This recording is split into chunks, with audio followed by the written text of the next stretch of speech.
Welcome on in, everyone, to another edition of the Not From Philly podcast. I'm Adam from Wales, with my partner, Justin from Tennessee. And as you can see, we've got a good friend of the show, Drew from Westchester, on with us again today. Thank you, Drew, for coming on. And as you know, Drew is a fountain of knowledge and information and stats. He's one of the only other guys to take down the hammer, Mr. Joe DeCamera. And as you know, if you're a fan of WIP like we are, Jack Fritz, our good buddy, he took down Joe this week in the baseball competition pretty handily. So that was a lot of fun to watch and listen to all week and stuff. So just how we doing, buddy? Drew, how's it going, fellas? I'm doing good, man. Ready to get talking about this baseball trade deadline stuff. I love trade deadline season. Trades are amazing. They're fun. Whether or not my Red Sox trade my guy Jaron Duran, that's going to suck. But if they do, hopefully they trade him to the Phillies. Yeah, doing good, guys. Appreciate you having me on. I think we talked 2 months ago, and I know we're going to talk a lot of baseball today, but you know what the best thing is? We talked 2 months ago, and the Eagles are still Super Bowl champions 2 months later. So feeling good, excited to chat with you guys. Yeah, like you just said, they're still Super Bowl champs, and I'm still in celebration mode. I am myself. I don't know about you. I think a lot of other people say I'm still like any sort of clip that comes up on Twitter or Instagram online. I'm just like, if it's the dagger, if it's anything else that happened in that game, the Cooper DeJean pick six. I still my eyes still constantly jump to it because it was just still an incredible game, and it was just like I said, the whole season was like a movie. And I wish someone could write. If I was good enough, I'd write a script and write a movie about it. Because it was that good of a season. And yes, I'm still on a high from that. But it's honestly crazy. We're 54 days away. Sorry to cut you off. Shout out to Trotter, Kamuguje Hill. It's crazy that it's. I wouldn't mind freezing time for a little bit here, but obviously, excited for camp and the trade deadline and everything. Oh yeah, there's a lot. We're only a few weeks away from training camp, and then obviously, that's when it starts getting more real. Then the countdown to the season really begins, and training camp flies by the click of a finger, and then we're into the new season. We'll touch on some Eagles later on in the pod because there's a lot of talk about with positions and training camp coming up. So so let's sort of get into the trade deadline stuff for the Phillies, because the Phillies they lost last night. They had the 2 home runs from Castellanos and Kyle Schwarber. I mean, the guy is he has just been fantastic all year. You know what I mean? If anyone you've got to re-sign or find a way to find the money, is Kyle Schwarber. You know what I mean? He's just fantastic. The trade deadline's approaching.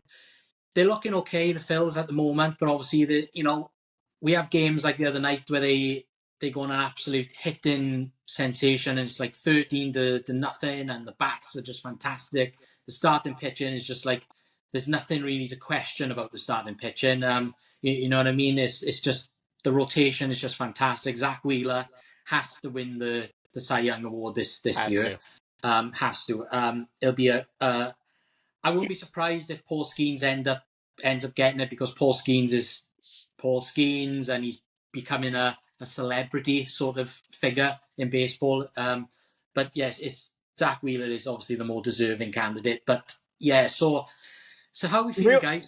Sorry, real quick about the Cy Young thing. I think with Wheeler coming so close last year, didn't he finish third a couple of years ago, Drew? Something like that. I think he's had 2 runner-ups. I think he was runner-up to I want to say Corbin Burns in 2021, and I think runner-up to Chris Sale last year. Yeah, so knocking on the door. I think if he keeps up what he's doing, and they're a playoff team, obviously, I think he gets Cy Young. I think the voters are going to be like, this guy's been so close so many times. He's getting toward the end of his career. Skeens has got his whole career in front of him. I think it could be one of those type of things if he keeps up doing what he's doing. Sorry to interrupt you, Adam.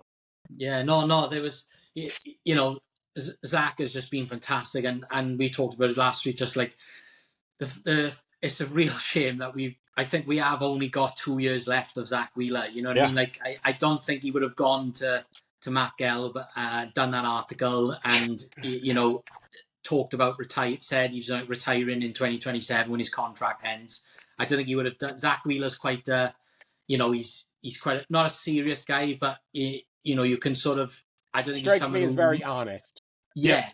He's not going to mess about and just throw, you know, things out there for the media. You know, he's going to go out there and be honest with his opinion, honest how he feels, and that's it. So it's a real shame.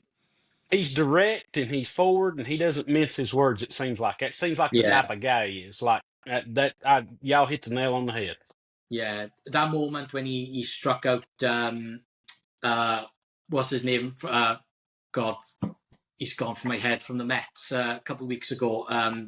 Soto, Yeah. He struck him out. He struck him out in that game, and he gave him a little bit of, like, you know, they had some choice words for him, and you never really see much of that from Zach Wheeler.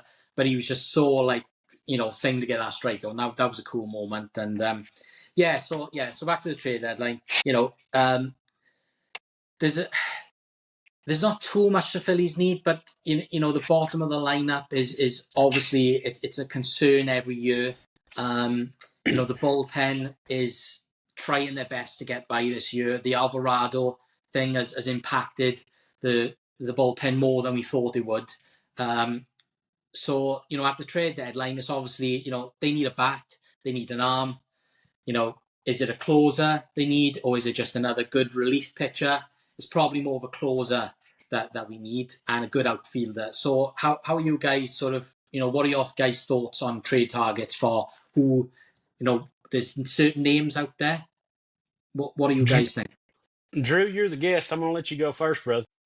Yeah, so the thing I'm going to keep coming back to throughout this is, and look, I know everyone always loves the, you know, home runs versus small ball debate, but they are 15th in the league in home runs right now, you know, middle of the pack. Now, there's a couple teams below them who are actually in a playoff spot right now, between the Brewers and the Blue Jays. So, like, you can get to the playoffs that way. But just to kind of paint a picture where I'm going with this, 2008 Phils in the regular season, they were tied for second in home runs in the majors. 2009, tied for second again. 2022, fifth. So the thing that jumps out to me is, like, I don't think this team slugs enough, and that's what is I'm definitely in the camp of, I think they need to add to the offense more than the bullpen. I think there's ways to revamp the bullpen internally. Look, they need to get someone, and I can run through names there as we get deeper. But yeah, man, I think, you know, that closer is only, you know, valuable if you can score runs to get the game to him with a lead. And I'm honestly in the camp of, I don't think they need one bat. I think they need two. And I know the guy who I got my eye on, the first name I'll throw out who I'd love to get is and I don't know how available he is, because he's under contract through 2027, and the team he's on is currently competing for a playoff spot in the NL. But there's a guy, Brendan Donovan, on the Cardinals. He's super versatile. He can play multiple positions. Like, he could be a left fielder, he could be a second baseman, he could basically play anywhere along the diamond. And he is he doesn't totally solve the home run problem, but he is, I'll just say, in like a complimentary way, kind of like a pain in the ass. Like, he's a guy who could go up there and, you know, and lead off or hit second and, you know, foul 5 pitches off on a 3-2 count and then draw a walk, and all of a sudden you got, you know, a starting pitcher's pitch count up in the first inning and all, which I think is something, you know, this team hasn't really had for a while. I think Bryson Stott was supposed to be that guy, and you know, obviously, you know, we just haven't seen it this year. So there's a lot of thoughts and a lot of names, but those are the two. That's the guy who I've kind of zeroed in on from a bat perspective right now. And I also, that's what I'm just going to keep like, going back to, like, as we hear more names in the next couple of weeks, like, how do they hit? How do they get more power in this lineup, and how do they fill some gaps there? I agree with Drew. They need to slug more. When the bats go cold, man, they go ice cold. You saw that during the Houston series. It was absolutely atrocious. They allowed, I think, what was it, 4 runs the entire series and scored one. Got One swept, run. yep. Yeah, it was atrocious. As far as bullpen goes, I agree with Drew. I think you can add to the bullpen through the starting rotation. I was listening to the High Hopes podcast with our boy James Seltzer and Jackie Baseball Fritz. They were talking about if one of the starters went down to the pen, who would it be? And right now, as it sits, with Nola possibly coming back in August, if he's okay and everything, they were talking about Luzardo going to the pen possibly to Yeah, be kind of an inning. my guy Yeah, Lozado. to be an innings eater. So I don't want this to happen because, as everyone knows, first and foremost, I'm a Red Sox fan. But if they traded Jarren Duran, I would totally be happy with them trading him to the Phillies because the Red Sox have an overload in the outfield. They're just beyond blessed with outfielders that are talented. If you get Duran, I think then there's a combination deal. I know a lot of folks in Philly don't want Aroldis Chapman, but he could be the other guy. You could have Chapman as a closer, Kerkering as a setup man, but see, that's what kills me with Thompson. Like I think a closer needs to be a closer. You Yeah, shouldn't have Especially different. Chapman, who's done it his whole career. Exactly. You shouldn't put Strom in one day, Romano in one day, Kerkering. Give someone a set position, what they're going to do every time you give them the ball, and that's it. Like yeah, it's that's the baseball I grew up in, guys. I mean, yeah, you had specific closers. It wasn't closer by committee. It wasn't, oh, I'm feeling this guy today. You didn't worry about matchups. If your closer was a righty and you had two lefties and a righty, you didn't worry about that because your closer, you believed in. He was closer. He's going to shut somebody's ass down. yeah, That's what I like about yeah. getting Chapman. If you get him, he would be your closer. Yeah, see, like like if you look back to last year, we had Hoffman and Estevez, and they were the closers, and they were sort of like rotated better. You had Alvarado, but then Alvarado had a down year last year, so then obviously you've seen where like Alvarado was coming in the 7th, 8th inning because he was struggling to close games. They relied more on Hoffman, but then they let Hoffman go, they let Estevez go, and now those two are fantastic this year. One of them's going to the All-Star game. And I heard Ben Davis say the other day, his thoughts are like, he thinks Kirkering should be the closer for now. Yeah. You know what I mean? He's Let, come in, he's done it a few times, he's looked good. He looks good in the 8th inning too. But like you said, just when you're chopping and changing and flipping and flopping, Strom, Romano is just it's done for him. You know what I yeah. mean? He's had a couple of good games where he's looked good and he's closed them out well, but the majority of his time here, he's lost games for us in the 9th inning. You know what I mean? So if I'm that thing, I would love to see Kirkering going in at least try it for a couple of weeks, try it for 2 to 3 weeks. You know what I Yeah. mean? See how it looks, see how he's doing, look at the numbers afterwards, and if it's not working, go back to what you're doing. But with a trade deadline, yeah, if they're going to bring a closer in, he's got to be the closer. Really quick, going back to Duran as well, something I forgot to mention. If they get Duran, like the Phillies, in just watching them, they're one of the slowest teams on the base paths. They get Duran, that is a shot in the arm for speed on that team with him and Oh Trey yeah, Turner. He's going to be your center fielder. The only reason he's not playing center field in Boston is because we got a Gold Glover and Cedon Rafael in center field, who hit a Walk-off walk-off last night. against the Rays last night. was it? Oh Yeah, that kid's going to be man, phenomenal. I'm telling you. But like, just the amount of speed he brings and excitement, like base stealing and stuff he would bring to the Phillies would be amazing.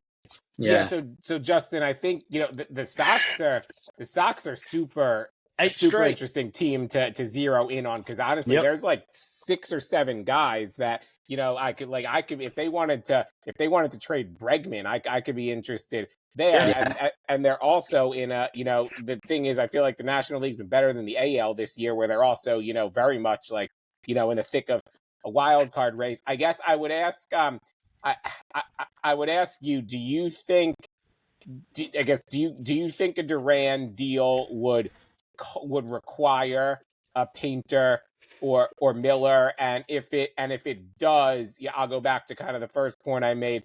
I know he had some pop last year. I feel like his home runs have been a little down this year. Do you think he impacts a game enough to part with like a Painter or Miller, in that scenario? See, that's what's also confusing. Like I just said, Sox have won 8 straight. They're one of the hottest teams in baseball right now. They're right there for a wild card spot, but they spend on the cheap. And if they could get a Painter or a Miller, which a lot of folks were saying Crawford, they don't need Crawford. The outfield's loaded as is. They're trading an outfielder. They're not gonna take Crawford. You could, I think it would cost one of the two. But if you do that, you might be getting Chapman as well. And it's interesting you brought that up about Bregman. He's got a player option. He can opt out after this year. So they could be looking at that, and they could move one of the young guys over to third right now. It's crazy at how young the Sox are, at the amount of talent they have. Waller, Abreu in right, Cedon Rafael in center, Ramos in left. I mean, it's crazy. But yeah, I think you could maybe get both of them for Miller or Painter, and then a couple other lower level prospects. But it would take one of those two to get. Because Duran has 2 more years after this of control. So with that, talking about young talent, let's look at the young talent that the Phillies have, the prospects who are all in the mix at the moment, coming up to the trade deadline. You've got, obviously the top guys, Justin Crawford and Aidan Miller, Andrew Painter, Mick Abel.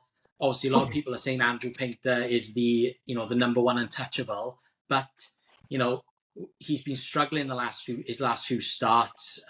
He's still getting strikeouts and he's still looking good, but obviously he's given up a lot more runs. He's given up more home runs than he usually does. So, who do you guys think do you think Painter is untouchable, or do you think if the Phillies wanted to get, a closer like Mason Miller, who I would, if they're going to get a closer like Mason Miller, I've watched him a lot lately, and the other night where he put up like 104 mile per hour, I was like, Jesus, like that is insane. But obviously I know he's not a perfect closer himself. He's had a couple of tough starts, but he is top quality, and it would probably take an Andrew Painter. But do you think the Phillies would do that? I probably don't think so. But do you think, who do you think is most likely to be moved on at the trade deadline out of the top prospects?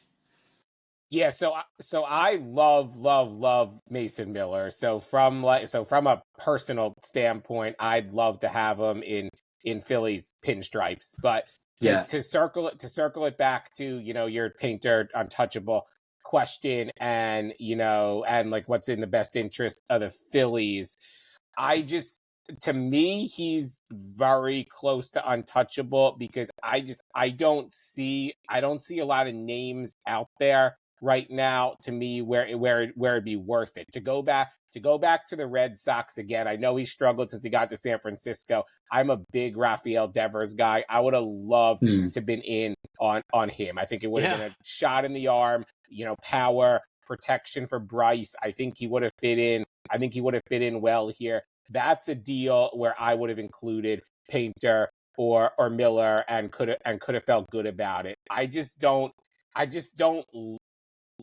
not enamored with a lot of the players available, here to part with one of the two of them. Like, to me, I obviously hope he does well wherever he goes. I loved watching his dad play. I'm not super high on Crawford. I'm not super high on Abel. To me, the two of them, and then Arun Escobar, Taillon, like those guys are an A-ball. Like, if a team wants one of them, and we can, it can get you closer to a World Series this year, like go for it. Like, it's really hard to project guys in A-ball. But that's kind of where I'm at with the Painter stuff. It just feels like we've waited so long that to, trade him now for, not like a, perfect scenario would, feel like it was like, getting like 75 cents on the dollar to me. It would be a gut punch, because obviously we waited so long for him to come up. But like with him struggling, I think if he's not, unless he's going on a good pitching run, unless he can get his numbers back up a little bit, I wouldn't bring him up yet. You know what I mean? I would preserve him, and if you're not going to trade him, don't trade him. But don't bring him up until you feel 100% he's ready. And if he's still struggling, don't do it. I mean, I know it'll be disappointing, it'll be gutting, but I wouldn't want to do that to him. You know what I mean? Maybe it's something he would need, is to bring him up, and maybe it'll be the, like you say, Drew, like the jolt that he needs maybe to get him back on track, is to do a couple of games in the big leagues. I don't know. Real quick, the thing I will say about Painter, Miller, they're both top of the mark. But remember this, guys. They're prospects, and the last prospect the Phillies traded away that people were kind of upset was Sixto Sanchez, and everybody's like, next Pedro. I mean, he's not done anything for the Marlins, and you've got one of the best catchers in all of baseball for the last 7 years. Now, JT has taken a dip, but catchers do that. But that's the thing about, yes, they are prospects, but if you think trading an Adam Miller or Andrew Painter can get you to the World Series, which is not what you want. You don't want to just get to the World Series, but to win it, you got to get there.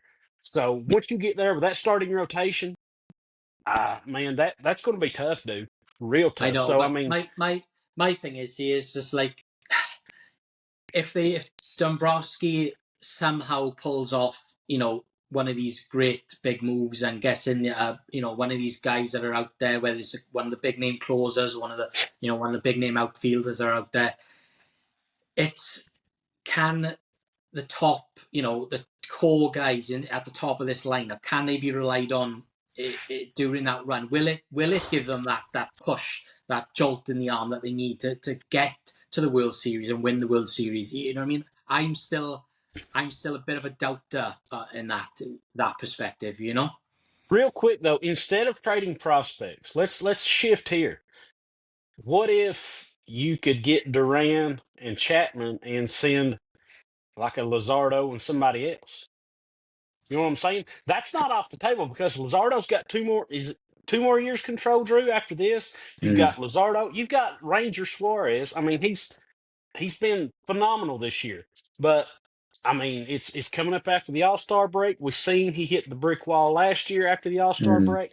I mean, don't take that off the table. The fields are loaded with starting pitching, and people want starting pitching just as much as they want relievers too. So I mean, Yeah. It's I'll just get this thing quick, and I'll get your thoughts on everything, Drew.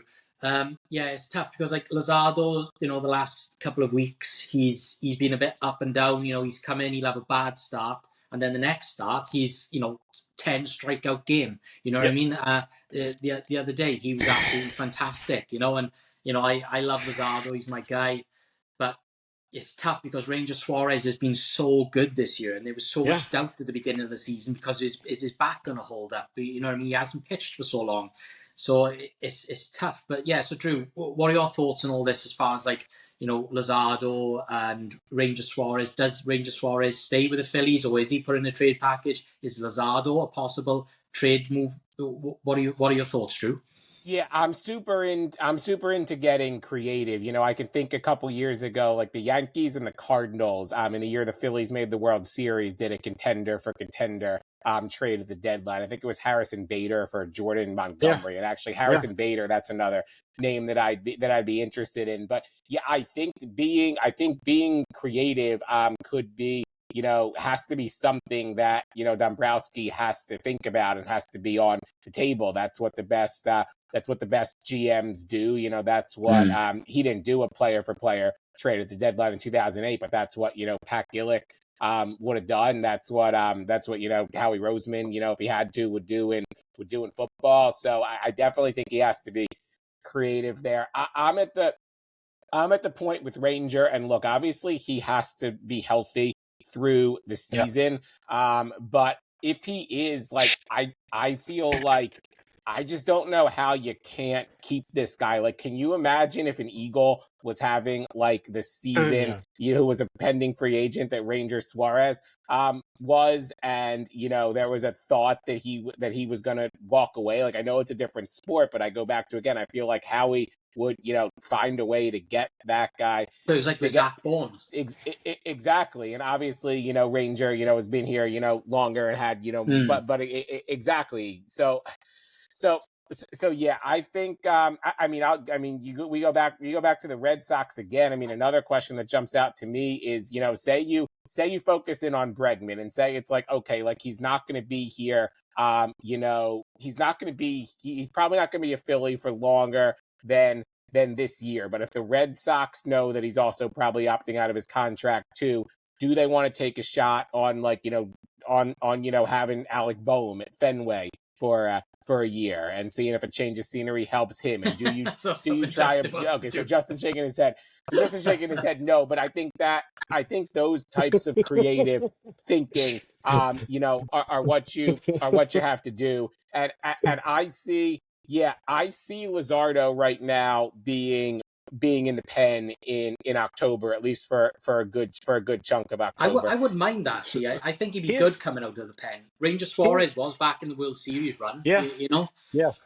His ERA on the last High Hopes pod, Jack and James were talking about, his ERA is like 4.31 or 4.41 or something, and they said, well, going back to the trade, if you said at the midway point, you said his ERA was this, what would you say? You'd say, well, it's not been what we hoped. But if you take out, I think they said 2 of his god awful starts where he just got shelled. If you take those 2 out, his ERA goes down to 2.23 or something like that. Yeah, it's ridiculous. And one of them was the one where Copper just left him out there to just languish, right? Yeah, like should have been taken out in the second inning. He should have got the early hook, and Copper just left him out there to die on the vine, guys.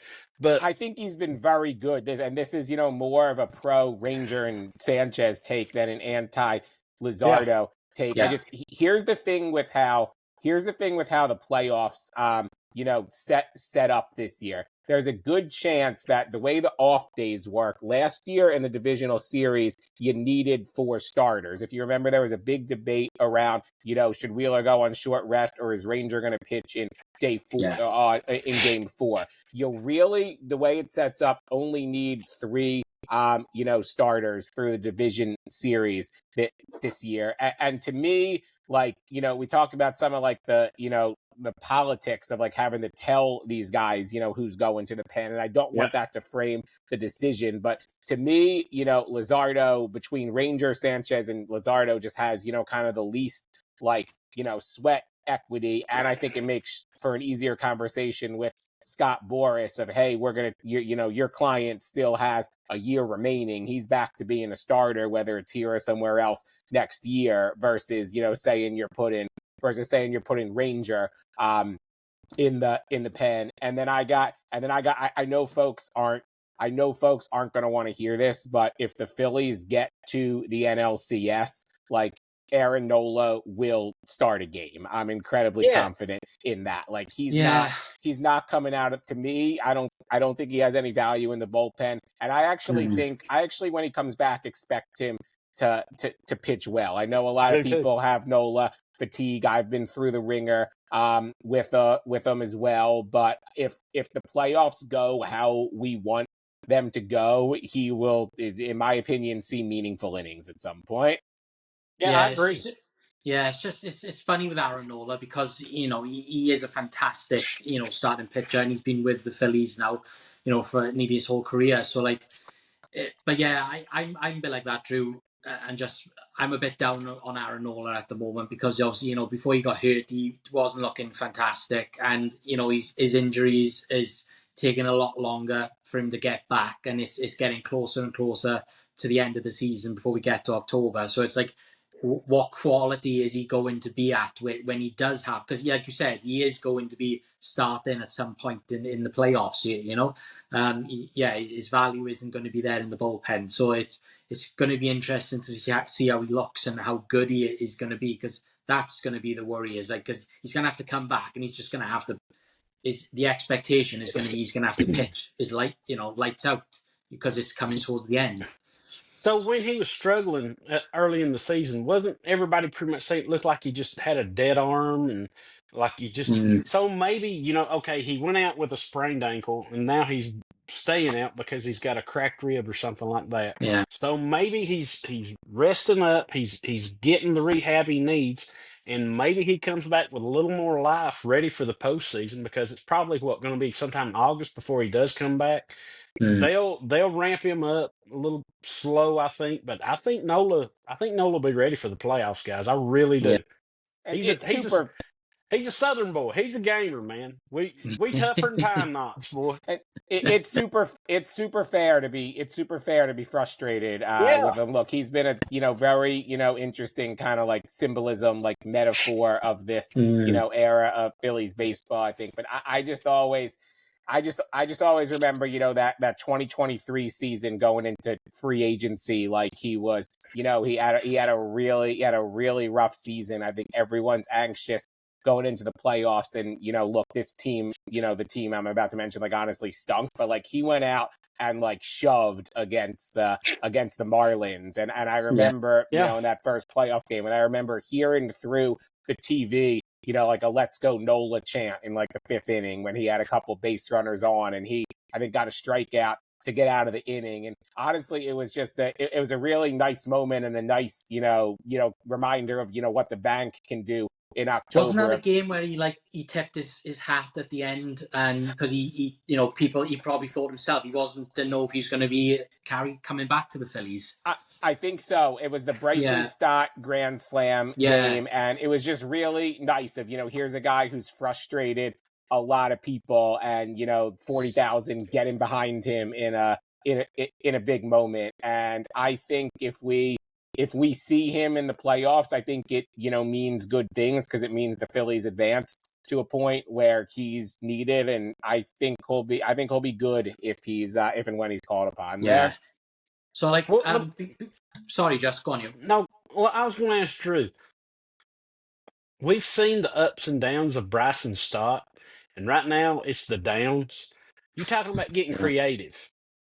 What would you think if I don't know if there's a second baseman out there to be had that might improve this team, give them some pop? And I know this might be blasphemy to say it, but I mean, what would you say if there was something out there like that to where you could trade a Stott to bring a little pop and energy to?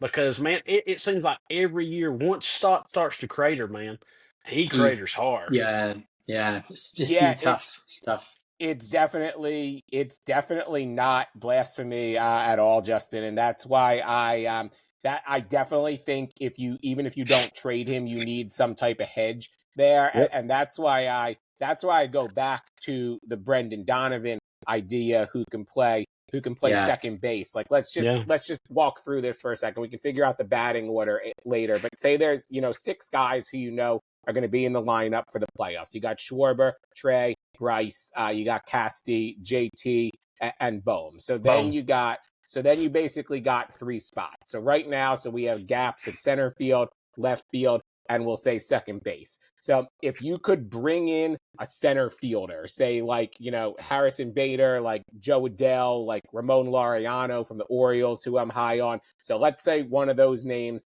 locks down your center field spot. So then you still got 2 spots open. Brendan Donovan is playing somewhere every day. He's either going to left field or he's going to second base. I wish I had a whiteboard to like write this all Yeah. out right It's now. awesome, And then dude. basically yeah, say Stott doesn't get traded. Basically, then there's 1 spot open. And basically, doing a 2-month audition between Brandon Marsh, Stott, and Otto Kemp for who gets that last spot in the lineup. And if Stott's playing well, then, Brendan Donovan goes to left field and Stott goes to second base. And if not, Donovan's the second baseman and Marsh or Kemp is the left fielder. And I think there's ways to get creative with that where, look, I love the guy, but I'm definitely not as high on Bryson as I used to be. I wish they would DFA Max Kepler. I looked. Same. I think Jack posted last night. He's 8 for his last 50 or something like that. Get his ass out of there. He cried like a 5-year-old that shit his pants on the playground. He still ain't done nothing about it. They give him opportunities. Get him out. DFA him. Send him to the independent. I don't care. Get him out. You're being paid millions of dollars, and you're like, well, I was promised more playing time. Do something with the playing time you're given, dude. Yeah, It's that was. ridiculous. I mean, like I remember the start of the year, like me, Jack, we were very in on like All Max I Kepler Kepler. was up. too. Yeah, a lot, and he looked great. He was patient at bats. He was getting RBIs, hitting home runs. He had like a big, strong swing. Yeah. I know he hit a home run a couple of games ago, but yeah, like Rob Thompson's given him his opportunity since he made that comment, and nothing has really come from it. So speaking of that, with the bottom of that lineup, like you said, Drew, the positions of like left field, centre field, right field, going into October, so we've got Otto Kemp, you've got Max Kepler, Brandon Marsh, Johan Rojas, you've got Castellanos, right field, that's locked in, or you know what I mean, unless there's an injury, God forbid. So how do you, obviously we don't know what's going to happen in the trade deadline, but how do you feel about like Otto Kemp since they brought him up, and like how do you feel at the moment about Brandon Marsh and Johan Rojas? So to me, if Rojas starts a game or gets a meaningful at bat in October, something's gone horribly wrong at the deadline or with something else. Like we've seen that for 2 years, and I can't have him or even like Weston Wilson in a lineup. Again, I was at that game 4 against the Mets last year, and there were just too many automatic outs. I can't do that. Marsh is interesting. Marsh is kind of like the meme or like the gif of like just when I thought I was out, like he pulls me back in. It seems like he's playing good ball recently, and yeah, I'm intrigued by Kemp. I think Kemp to me seems to have some of those, characteristics that we, would have labeled Stott as in 2022, 2023, like being a winning ball player, just like doing, like smart, like underappreciated things, getting hits with runners in scoring position, being able to go the other way. So if I were to, I would say I think Marsh, probably gets some meaningful at bats in the playoffs. I think Kemp, probably less so, but I see being a contributor a little bit. I don't see Rojas as anything more than, a defensive. We'll have to think through the bench post-trade deadline, but I don't see Rojas as being anything more than a defensive replacement. That's the thing. Like Rojas is such a great like center fielder when he's in in his stride, but it's just that it's the at bats. They're just painful He's watch. an absolute black hole at the bottom of the lineup. Yeah, dude. I mean, you can just about chalk up 3 outs right there every game. Real quick, somebody we haven't talked about, I want to get Drew's opinion on as far as trade bait or bringing in, not trade bait. Byron Buxton. This guy, he has had all the potential in the world, but the poor old guy, he seems to get hurt just every little thing that happens. Thoughts on him, Drew? Yeah, so I think if it would cost Painter or Miller, I think I think I I'm wouldn't out. do that. Yeah. If it wouldn't open because he's having a great season, he's an exciting player, but yeah, he's I feel like he's almost the NBA version of like, you could say like Joel Embiid a little bit. Like he just maybe even honestly he just like he doesn't play a ton. And the thing is, like, I feel like, there's kind of like a balance of like, not getting like a rental, like having guys who you can have multiple shots with, but he's under contract for, like multiple years, where it's almost like with injuries, if the seesaw flips the other way, where all of a sudden you've taken on a bad contract. So I'm like a 4 out of 10 on him. Will I talk myself into being excited if the Phillies get him? Like, yes, but the Twins would not be my first call about him. No. Would not be my first call there. Cleveland is very interesting to me. They also bring relievers and outfield help with the bat and Stephen Kwan. Yeah. Everybody, if anybody listens to WIP Afternoon, Spike Eskin is in love with Stephen Kwan. Stephen Kwan's a hell of a ball player. He puts the ball in play. He doesn't strike out. He hits like over 300. He's a great base runner. And then you've got two relievers that they have. What's his say his name for me? I can't pronounce Clase.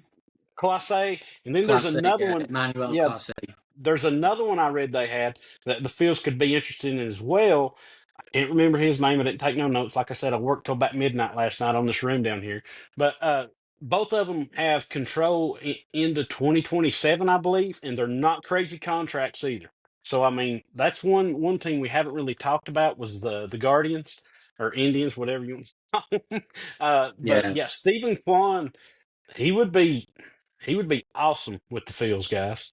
yeah, they need it. They need that injection at both of these positions. Like they've I don't trust Dave Dombrowski, but I mean, you just got to hope that he can get it done at this trade deadline because, like Jack likes to say, let's go on one final run with these guys because, I mean, this contract's expiring, this guy's getting older, Bryce is getting hurt more often every year and it's taking him longer to come back from injury, so it's, yeah, I mean, if they're going to go all in, go all in. But I personally, like I said the other day, I just don't have enough trust in the lineup in October to have it worth going all in. I'd rather not like rebuild, but I don't know. It's tough. I just don't.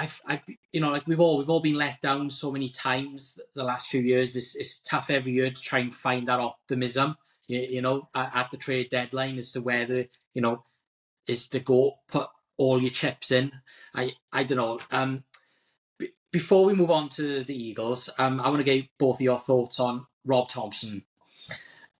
Rob Thompson is, I don't know, he's getting on my nerves lately. He's making me more angry every game. When something happens, he's just not there for his guys. I mean, you saw that game the other night, the umpire. He was absolutely brutal at Bryce Harper's at bats. He was brutal when Kirkering was came in. He missed too many pitches, and Rob Thompson is just standing there. Bryce is looking over at the dugout like 3 times. Kirkering is just like, he's. It's not a thing of like, yeah, he needs to get thrown out, every time when these moments happen, but just show something that, when that happened, you had Caleb Coffin, going mad at the umpire. You had Kyle Schwarber saying, but where was Rob Thompson? He's just standing there saying nothing. You know what I mean? Like, when is Rob Thompson going to start, sticking up more for his guys? Do you think that's more like an overreaction by or do you think, you know what I mean? Do you think he needs to get more fire in his belly? I don't think that's his like. I don't think he's an emotional type of guy. I don't think that's his personality, I guess is what I'm trying to say. And a lot of people say, well, if that's not your personality, then the players are going to know it's going to be a put on. But in that situation, as bad as the umpiring was against Bryce and then with Kirkering missing the calls for him, Rob Thompson should have came out of that dugout like somebody shot his ass out of a cannon. I'm sorry. And at that point, if you do that, it might spark a little life into the team. It might be like, hey, this was so bad. Topper's exploded, we don't see this out of Topper. Sometimes you've got, I'm not saying go Bobby Cox on his ass. He's not that type of guy. But show some fire and show some life for your guy. Show them, say, hey man, I'm here fighting for you too. Not just standing there on the edge of the dugout like that. Yeah. I mean, everybody in that dugout was chirping and yelling at something except for Rob Thompson. Him. Yeah, it's ridiculous, man. Yeah, I definitely think it's a fair take by you, Adam. I will say, obviously, I watched what happened after. I think I was sound asleep when that Kirkering inning happened. West Coast baseball is different when you're when you're an adult. But yeah, I go back to between the Castellanos comments a month ago and then the Kepler comments recently, and I totally agree with you, Justin. The Kepler comments are completely out of line. A big pet peeve of mine, like you, is if I do something wrong, pull me into a room, pull me aside, talk to me in private. We don't embarrass people publicly. In any line of work, that's just not an acceptable thing. But the fact that Yeah, typically when two guys have flagged, and look, Kepler, I don't think is going to be here in a couple weeks anyway. But when two guys have flagged issues in a month, like that, definitely like raises an antenna for me. I feel like that's something that like Nick Sirianni, again, different sport, but like Nick Sirianni would have been able to deal with behind the scenes, where that would not have got into the media. So look, obviously Topper did a great job in 2022, but considering some of the lack of fire combined with some of the what I would call mishaps that we've seen in October, I think it's totally fair if people are, one, a little over him, or two, just concerned about him handling a big series in October, for sure. I think it's a totally fair concern.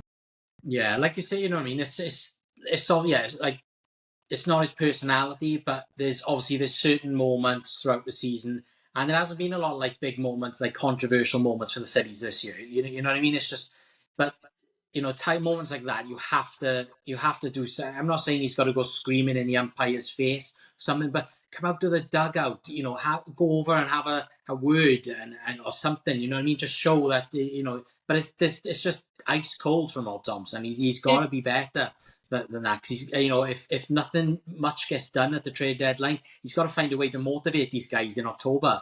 You know what I mean? Or we're going to be one and done again, because you've got to find a way to keep keep the momentum and the personalities are alive. Is it me, or is it not kind of reminiscent of Joe Girardi, his last season there when Topper took over? I mean, we saw Girardi just sit there when Schwarber took one for both teams. Who are they playing? Milwaukee? I think When it was the Schwarber had that Brewers, blow yeah. up, and Schwarber's like, "You're missing here, you're missing there, you're missing over here, you're missing," and man, it's ridiculous when you don't have your players' backs like that, when it's that blatantly obvious. I know you can't argue balls and strikes, but when it's that blatantly obvious, especially against the Giants last week, one-sided the way it was atrocious. It was I mean, like I said, terrible. he should have come running out of the daggone dugout when Yeah, Kirkering was pitching. It's ridiculous. it was bad. This is a total aside. My gut says he probably, won't want to do it, and he's made enough money in his career where he won't have to. I feel like post-playing career, Kyle Schwarber would make a good manager if he wanted to be a manager. Oh yeah, somewhere. He'd be in. I think we've seen a lot of like I mean, Schwarber's a much better player than this, but like David Ross and some other players recently, Schwarber would be a guy who I would want to play for. For the most part, though, doesn't it seem like former players that become managers or catchers? I think that's I mean, I think that is correct. I feel like there's been I guess Dave Roberts, Aaron Boone. There are some Girardi. exceptions, but there are a lot of catchers, and I think it makes sense for sure. But Craig Counsell, he was an infielder, so yeah. I think JT would make a good manager. JT Realmuto, I know he's not like you don't see much out of JT, but he's very good at his position. He's a great catcher. He's been great for the Phillies, and he's got a lot of respect from the guys on the team, and I think he would make a good manager. Obviously later down the line in his career, but yeah. So guys, it's a couple of weeks, and Eagles training camp is going to be here. And like we said, we're still the Super Bowl champions. Still feels cool as hell to be the Super Bowl champions. Tough. Yeah, there it is in the back. There it is. The birds are flying high. And, the season is going to be here before we know it. So, they're trying to, obviously on the radio and the media now, ramp things up the back a bit with the Eagles, because there hasn't been much to talk about really this offseason. You know what I mean? It's just, apart from at the beginning when with free agency, and obviously we lost guys that we all knew were going to be gone anyway because of money and stuff. So going into training camp, going into the new season, what sort of like positions do you think are going to be very much like under scrutiny at training camp? But obviously it's probably going to be a lot on defense. Safety, who's going to be the starting safety alongside Reed Blankenship. Cornerback, who's going to take Darius Slay's role at opposite Quinion Mitchell. You've got the defensive line. Jordan Davis is back for another year. Is he going to step up again. He was decent last year. He was decent in the playoffs, but he's still, you still want a bit more out of Jordan Davis. And then the O-line, who wins the position of right guard? You've got Tyler Steen. You've got Trevor Keegan. The name always gets Green. Kenyon Green. Yeah, Kenyon Green from the Texans. Is Jeff Stoutland going to work his magic with him and get him ready to win the starting job in training camp? So what do you guys think? What do you think is going to be the weakest position going into the season that could possibly hurt us on defense? And what do you think who will be having to battle more in training camp to win their starting job? I think the biggest battle is going to be right guard. That's the most important battle to me right now. Agreed. Because the offensive line is the best unit on the team in my opinion. Like when you take like secondary or linebacker or defensive line, I think the offensive line is the best unit and has been for years since basically Jeff Stoutland's come to the Eagles. Like offensive line play has just been, the best, absolute best. He's taken guys like Mekhi Becton, who was a first round bust, and made him, a Pro Bowl guard who went and cashed out with the Chargers. He took who was the was it Mathis? Was that his name? That Evan Mathis. Evan Mathis. He was kind of a journeyman offensive lineman. He made a couple of Pro Bowls with Jeff Stoutland. Like, I know position coaches don't get into the hall, but dude, they should put his ass in the hall. He's going to have so many Hall of Famers. He's going to have so many Hall of Famers that he has coached in the hall. Like a lot of trips to Cannon for him coming out. Yes, it should. But yeah, I think the number 2 positions, the second cornerback position, who's it going to be? Is it going to be Adoree Jackson? Is it going to be Keely Ringo? Are they going to possibly make a move once they get into camp? See, neither one of them's really panning out. Could they make a move? We've got Drew, 15 picks over the next 2 years, something like that. They got a lot of capital if they want to add in the back end or a pass rusher too. Yep. Yeah, there you go. So go ahead, Drew. Yeah, I think I really agree with you. I think I might be slightly more concerned from like a big picture standpoint about the CB2 spot, but I think in terms of just overall team health, I think that right guard is just super, super important. And I almost feel like everyone is I feel like a lot of folks have kind of like assumed Tyler Steen is just going to step in there. And the thing I keep coming back to is there's a reason that like the Eagles, there has to be a reason that the Eagles did not hand Steen the job like the first 2 years. Like they try. I feel like when there were some injuries in 2023, they tried a little bit. They pulled back. They could have handed him the job, last year. They opted to sign Becton. So, and I know he stepped in when Cam and Landon were hurt in the NFC Championship game. And when I watch him, like he seems to me like a fine player and someone who can hold down that position. But it seems to me like the Eagles have had second thoughts there. So are we now to believe that, he's just going to come in and it's going to be smooth sailing? Hopefully that's the case. But yeah, we've got to, I think that is a big one to watch. And yeah, I feel like, obviously, hopefully Keely is good, but I feel, or whoever wins the CB2 job, but I feel like Darius Slay is a guy who I know and, maybe other, Eagles fans too might appreciate more when he's gone. I feel like I definitely took him for granted at times, but he was really good last year. I think the biggest issue with him last year was he would just occasionally have to come out for a couple snaps. But you go back to the Packers playoff game, that when he gets the interception, I think the receiver is Dontavian Wicks. Like Wicks, that is a fast receiver. And he's running like stride for stride with them, like 40, 50 yards down the field. So I think, I kind of go back and forth about Keely and Adoree Jackson there. I'm just like that CB2 spot like has to be not a liability, and I think that is that is definitely a big story to watch early on. For me, it's I think Sidney Brown should I know is obviously a bit of concern because Vic Fangio obviously didn't put Sidney Brown in there.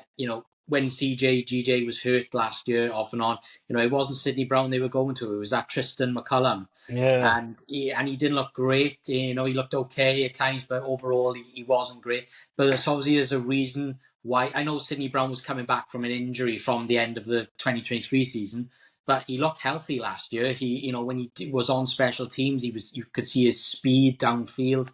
So, I really would like to see Sidney Brown finally get his shot to be a starting safety alongside Reed this year. At least, early on in the season to give him that chance. But we'll see. But maybe the kid they drafted from Texas at safety, they'll give him maybe he'll win the starting job. There's going to be so many competitions in training camp this year. It's going to be great to see. Like I said to you before, I don't think Elliott should focus on Jalen Hurts this year. He should tracking focus on safety stats.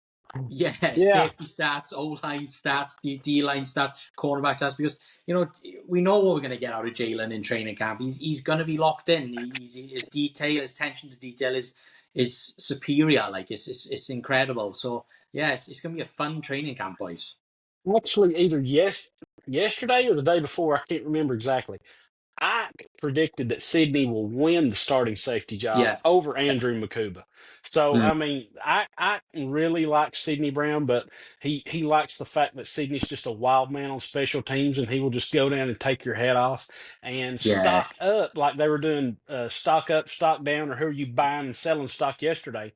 Ike's buying stock on Jalen Hunt.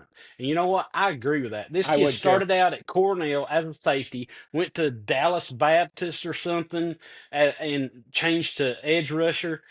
And look at what he did last year as a third-round pick, man. That guy played his ass off. Another position that I'm kind of curious about, I've also read that Nakobe Dean, like, he may not even play at all this year with the injury that he had. He could be out the entire year. And because, I mean, he got hurt, was it the NFC Championship games when he got hurt, or was it against the Packers? Okay, yeah. Okay. I couldn't remember. So, I mean, it's right now it looks like it's going to be Trot Jr., Axeman number 2. So maybe he can show up, show out, and do the number 54 proud because, like Drew said, we're 54 days away. I'm going to go out on a limb right now and predict I believe Trevor Keegan wins the right guard position. I agree with everything Drew said about Tyler Steen. I think Steen is more of a bounce around lineman type. I think he can he's like a jack of all trades, but a master of none. He can fill in where needs to be, but I don't think he can be a starter week in, week out. Trevor Keegan, dude, when he got drafted, I was so excited because I remember on my draft stuff. I would watch stuff of his because I'm more of an SEC guy, but when Michigan did play big games, I would watch Michigan. This guy is mean as a dadgum copperhead snake. He is tough. He will go at you. He's just like big, strong, physical guy. I think Trevor Keegan wins that right guard job, guys. Yeah, he's definitely going to get his chance. I would love it. I mean, I was high on him too. He's played in a lot of big games. He was part of a team that won a national championship. So he's been a part of winning cultures. Yeah, it'll be exciting to see him. It'll be exciting to see him in year 2. And yeah, I would buy stock in Jalix. I'm also pretty high on Azeez Ojulari. I'm not sure how you guys feel there, but I remember telling Elliot that and look, obviously, this is with the qualifier of health and all, but I remember telling Elliot, I think there's a world where Ojulari has, we look back at the end of the season and Ojulari has more sacks than Josh Sweat does with the Cardinals. I really liked that signing, and I think between Jalen Carter, I understand if people have some concerns about the defensive end spot, but I think between Ojulari plus Jalen Carter being a nice force multiplier there, making everyone else better, I think they're in an okay spot there. Would I hate bringing someone else in? No, but I think I think they can go in with that group and be all right. It's going to be interesting. Yes. Oh, sorry. It's going to be interesting to see what they do with Jihad Campbell. If they keep him to the middle linebacker spot, or if they move him around at the edge rotation. You know what I mean? To see how he looks at it. I think they brought him in to be an edge rusher, but then Vic Fangio is saying he's going to be a middle linebacker. So it's a tricky one there. But I hope he can get around and. I think they're going to move Campbell around. They are, Yeah, man. They're going yeah. to move him inside. They're going to put him on the edge. And as far as bringing in other players, I'm going to say it too, guys. What are your thoughts on bringing in Watt if he becomes available in trade? Trading Nolan Smith for Watt, and obviously a draft pick. You're going to have to give him a contract, but when you look at his stats compared to Myles Garrett, he's got Garrett beat, guys, in every Yeah. sack, forced Watt, fumbles, everything. man, Watt is he is a nasty guy. Like, my friend Julian over here, he was a big Yeah. Steelers fan. He would be absolutely. I mean, I think he's hanging on by a thread at the moment after bringing Aaron Rodgers in to be the quarterback. They've had a weird offseason. Very weird. weird. It's been weird with the Steelers. They bring in DK Metcalf. But like, why let Justin Fields go? You know what I mean? I would have gone with grow Justin Fields as a quarterback. There's potential there to grow him, but they've brought in Aaron Rodgers, and unless it's by some miracle, I think it's going to be a disaster with Aaron Rodgers. His ego is too big. He's older. He's still a good player, but he's had a couple of injuries the last few years, and it's just like Aaron Rodgers. I think he's going to be a disaster. I don't think he's going to fit in Pittsburgh. He's not going to fit their person. Mike Tom. Imagine if he does any of his antics with Mike Tomlin. Mike Tomlin's going to kick his ass. He's going to kick his crack shut. And you got to manage DK Metcalf's ego too, right? Because he's there. Yeah. So I've gone back and forth on the Watt stuff. I guess two thoughts. One, if there's a way to do it with just draft capital, and you give away like a first and a third, and you keep Nolan, that'd be my preference. I think I would ultimately, if the Steelers were really held a hard line in the sand and were like, no, we need Nolan Smith or no deal, I would probably do it. I think just because Nolan, for being so young, has had some injury issues, going back to college and the first year and all, where I think he will be a really good player, but I do think and he seems like a leader and like a guy you want around, and if they keep him, I will, on like an emotional standpoint, be very happy. And I ultimately think they will keep him, but I do think there's some vulnerabilities there with like the frame and the injury history, where if I had to, I would probably do it. Yeah, because if anywhere where you would want Nolan Smith to go, it would probably be somewhere like Pittsburgh, because they've always got a good defense, stable culture, good. Yeah, I think he would fit in really well there. It'd be sad to see him go, but yeah, if you can get Watt somehow, and the thing is, it wouldn't be a thing of you wouldn't feel too bad losing Nolan Smith, because you've got Jahad Campbell now where you can move around it. There's potential in Jalex Hunt to keep growing. There's the two free agents that they brought in from New York and New England. They potential. So yeah, if they can get it, if Howie can work his magic one final time before the season, then work your magic, Howie, and do it, But and like you said, if we don't get it done and we keep Nolan Smith, then that's a positive too, because of how good Nolan stepped up last year. Yeah, I just wanted to bring it up because it was it's been a big topic all offseason. He's TJ Watt's unhappy with his contract, and there's been talk of the trade and everything. I just wanted to get your guys' opinion on it. Yeah, look, he's nowhere near the player of Watt, but the name that I've kind of kept circling back to, especially while I'm pretty sure I don't think a contract extension has been signed yet, is Trey Hendrickson. To me, that feels like a very, that's another good one. To me, that feels like a very Howie type of move. And I know 3 years ago I think if you can do it before this, just to get him into camp and get him ingrained, it, probably helps. But I remember, Chauncey in 2022, I think was added about 10 days before the season opener and, was playing week one against the Lions and, integrated himself, pretty pretty well there. So as you know, we'll see the national storyline start popping up as, you know, players report to camp. But that is one that I've kept coming back to all off season. And I could see a team like the Lions or the Commanders being interested if he's available, too, where I think you're also, you know, this isn't the reason to do a trade, but you are in the process playing keep away from another NFC contender too. Yep. Yeah. I believe the one thing that would keep Howie from doing a deal for Watt or Hendrickson is the fact we're going to have to pay Jalen Carter really soon. He's going to be the highest paid defensive player in the NFL probably when they do. Yeah. You're going to maybe do a deal with Jordan Davis. Then you've got Nolan Smith if you keep him. So they've got a lot going down. You know, then you've got Quinyon and Cooper. Yeah, I mean, we've been blessed because Howie has finally learned how to draft at just a high superior level. I mean, Yeah. if you would have told me going into the draft, not this year but last, that okay, there's 5 corners who all have a first round grade, and you can have your pick of any one of them at 20. Where did we pick Quinyon? Was it 26, 27, something like that? Something like that. Around there, around there, yeah. Okay, you can have your pick of any one of them. And then you get who you feel is the best, whomever it may have been. And then the guy that I wanted first in Cooper DeJean. You wanted Cooper all along. You were a big I wanted Cooper Cooper guy. all along. But he's there in the second. Dude, I was happier than a pig in shit when that happened. I mean, that's just falling under a shooting star type of luck, guys. I mean, but it was so awesome. And going back to like something me and Adam were talking about before you hopped on, Drew, like all these behind the scenes stuff.